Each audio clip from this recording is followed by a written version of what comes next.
Coucou les hypersensibles. Aujourd'hui, on se retrouve, vous et moi, pour parler des enfants indigos.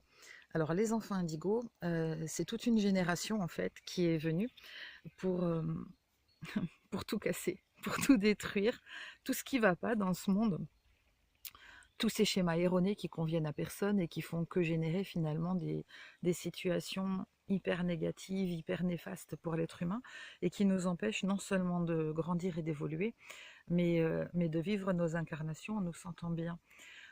Tout a été conçu sur Terre pour que ce soit un petit peu, pas un paradis, ça ce serait le mot est un peu fort, mais en tout cas une école qui est bénéfique pour l'humain, un endroit où ils se sentent suffisamment bien, entourés de suffisamment d'abondance, d'amour, de paix et de beau pour pouvoir y évoluer, y expérimenter des choses très très sympathiques et, euh, et se mettre en situation favorable.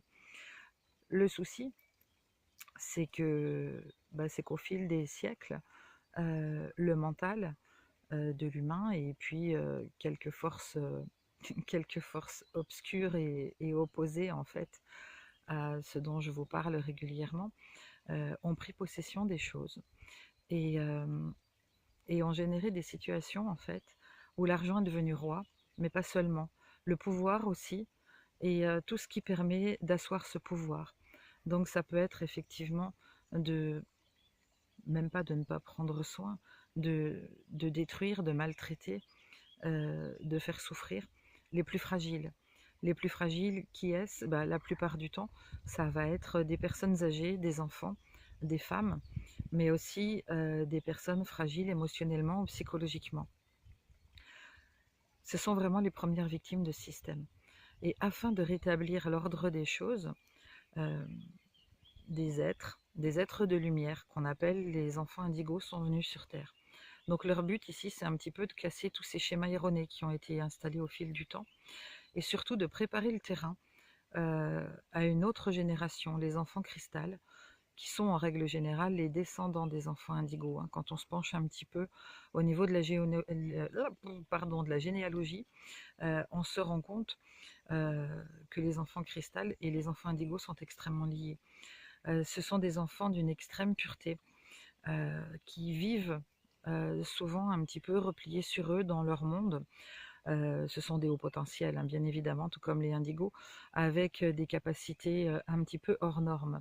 Je vous donne un exemple typique. Un enfant cristal va paraître dans une assemblée où il peut y avoir des tensions ou des gens qui ne se sentent pas forcément super bien. Il suffit que l'enfant soit présent dans la pièce pour que tout s'apaise, pour que la paix arrive, pour que tout le monde se sente bien. Ces enfants-là sont venus créer un monde nouveau, un monde comme on l'a rêvé en fait depuis, depuis des millénaires. Un monde sans guerre, un monde avec une terre propre, choyée, protégée, qui ne serait plus arrosée régulièrement aux pesticides et à tout un tas de cochonneries, mais aussi un monde dépourvu d'argent, dépourvu de tentatives de pouvoir et où tous seraient égaux.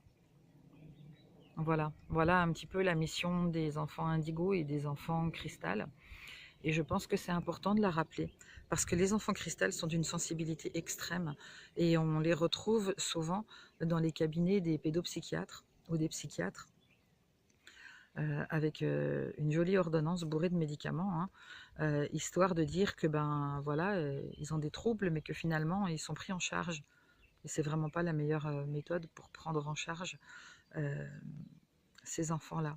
Ces enfants-là ont besoin d'amour, de liberté, qu'on les laisse tranquilles surtout, même s'ils restent un petit peu coincés dans leur bulle, même s'ils envoient balader tout le monde, parce qu'ils ne sont pas toujours tendres avec leur entourage. Quand ils veulent quelque chose, ils savent le dire.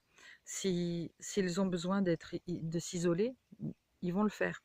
Et c'est pas la peine de vouloir les forcer à établir des contacts à tout prix. Il suffit qu'ils soient là par leur simple présence, de toute façon, pour tout changer. Pour tout changer.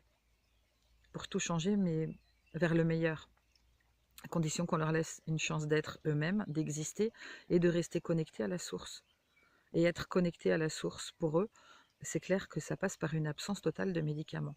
Une nourriture saine, donc d'origine biologique, parce que de toute façon, cette planète, on le sait, hein, on l'a tellement saccagée à grands coups de pesticides et tout un tas de cochonneries, que si en plus on leur donne pas une nourriture biologique, qui est quand même le moins pire à l'heure actuelle, c'est comme si on encrassait leur glande pinéale. Donc ça, c'est juste pas imaginable. Il faut les maintenir relativement éloignés aussi de tout ce qui est antenne relais et autres sources électromagnétiques. Tout ça, c'est pas top top. Voilà. Donc prenez soin de vous, prenez soin d'eux.